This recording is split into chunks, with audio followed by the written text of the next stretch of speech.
Maranata, o Senhor logo vem. Amém. Jesus Cristo está prestes a retornar. Hoje, 23 de maio, vamos ler sobre a queda das estrelas. As estrelas cairão do firmamento e os poderes dos céus serão abalados. Mateus 24, 29. Veja que Jesus mesmo faz essa profecia. Nos últimos dias nós lemos sobre o grande terremoto, nós lemos sobre a lua em sangue no dia escuro e hoje leremos sobre a queda das estrelas. Essas profecias encontram-se ao mesmo tempo em Apocalipse 6, na abertura do 6º selo, no livro do profeta Joel e também em Mateus 24. Não são profecias isoladas, de difícil interpretação, em apenas um lugar na Bíblia. Elas são repetidas e, comparando os textos, nós temos a certeza do momento em que elas deveriam se cumprir. E as pessoas que presenciaram esses eventos, tanto na Europa como nos Estados Unidos, na época, elas reconheceram o cumprimento das profecias bíblicas naqueles eventos. Em 1833, apareceu o último dos sinais que foram prometidos pelo Salvador como indícios de seu segundo advento. Disse Jesus: as estrelas cairão do firmamento. Mateus 24, 29. E João, no Apocalipse, declarou, ao contemplar em visão as cenas que anunciariam o dia de Deus: as estrelas do céu cairiam sobre a terra, como a figueira deixa cair os seus figos verdes quando sacudida por um vento forte. Apocalipse 6, 13. Essa profecia se cumpriu de modo surpreendente e impressionante na grande chuva meteórica de 13 de novembro de 1833. Aquela foi a mais extensa e maravilhosa exibição de estrelas cadentes já registrada. Durante horas, todo o céu dos Estados Unidos esteve em faiscante comoção. Neste país, desde que começou a ser colonizado, nenhum fenômeno celeste foi visto com tão intensa admiração por uns ou com tanto terror e espanto por outros. Todos os jornais da época noticiaram este evento. As pessoas durante a noite inteira olhavam para o céu, que se tornou claro a ponto de poder ler um livro, e a luz era por causa dos milhares e milhões de meteoritos que cruzavam o céu e se queimavam. Esse fenômeno, ele ocorre todos os anos, mas com uma intensidade tão pequena que às vezes contamos ali 10, 20 estrelas cadentes no céu. Não são estrelas, né? São meteoros. E alguns anos atrás, a mídia noticiou que haveria uma chuva de meteoros mais intensa, ou tão intensa quanto essa aqui em 1833. Eu lembro que eu peguei o colchão, coloquei do lado de fora, chamei meus filhos e ficamos vigiando, mas que decepção. No outro dia, a mídia relatou a grande decepção. Estava prevista uma chuva intensa de meteoros, mas quase ninguém viu nada.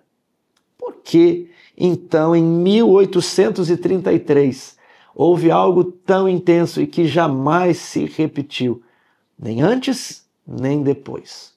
Foi porque 1833 é o cumprimento da profecia, é o cumprimento das palavras de Jesus.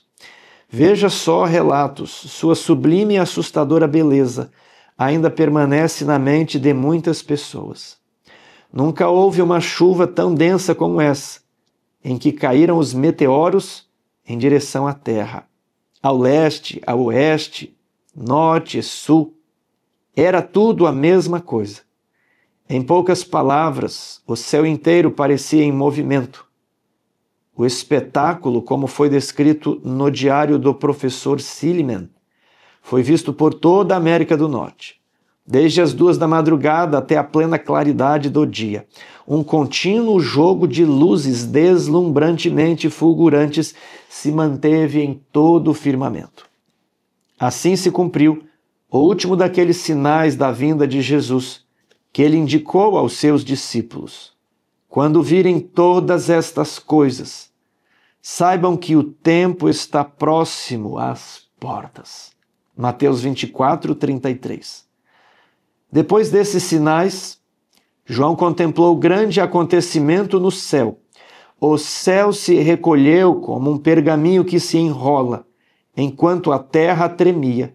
As montanhas e ilhas eram removidas de seus lugares, e os ímpios procuravam aterrorizados fugir da presença do Filho do Homem.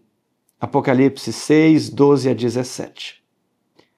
Algumas citações aqui deste texto vieram de um jornal da época, American Progress. No entanto, o dia e hora de sua vinda não foram revelados. O tempo exato da segunda vinda do Filho do Homem é um mistério de Deus. Bem, dissemos que o tempo do fim começou em 1798. E um pouquinho antes, em 1755, a terra da Europa, onde está a besta que se levanta das águas, foi atingida por um duro terremoto, em um dia religioso, em um país extremamente religioso. E agora, do outro lado do oceano, após 1798, em 1833, nós tivemos aqui, um pouco antes, em 1780, o dia escuro e a lua vermelha, e agora em 1833, a chuva de meteoros. O próximo evento na profecia em Apocalipse é o céu se enrolando como um pergaminho e outra dimensão revelada e Cristo e seus anjos entrando neste planeta. É a parte que ainda não se cumpriu. Tiago, por que é dito que estamos no tempo do fim? Desde 1798 é o tempo do fim. Já vão se completar quase 200 anos do dia da chuva de estrelas e este último evento ainda não se cumpriu. Bem, você precisa se lembrar de que Deus enxerga a idade da história humana 6.000 anos, 6.000 anos de pecado. Então, 10% de 6.000 anos seriam 600 anos. Ou seja, a história do Brasil, que tem 500 anos, ela é menos de 10% da história do pecado aqui na Terra. Agora vamos pegar 5%. 5% de 6.000 anos daria 300 anos. Então o tempo do fim, 1798, ainda não completou 300 anos. Ou seja, no olhar de Deus, o tempo do fim não é nem 5% de toda a história humana. Por essa perspectiva, vemos que estamos no fim do fim. Menos de 5% da história. Às vezes, para uma vida humana de 80 anos, parece que nada aconteceu.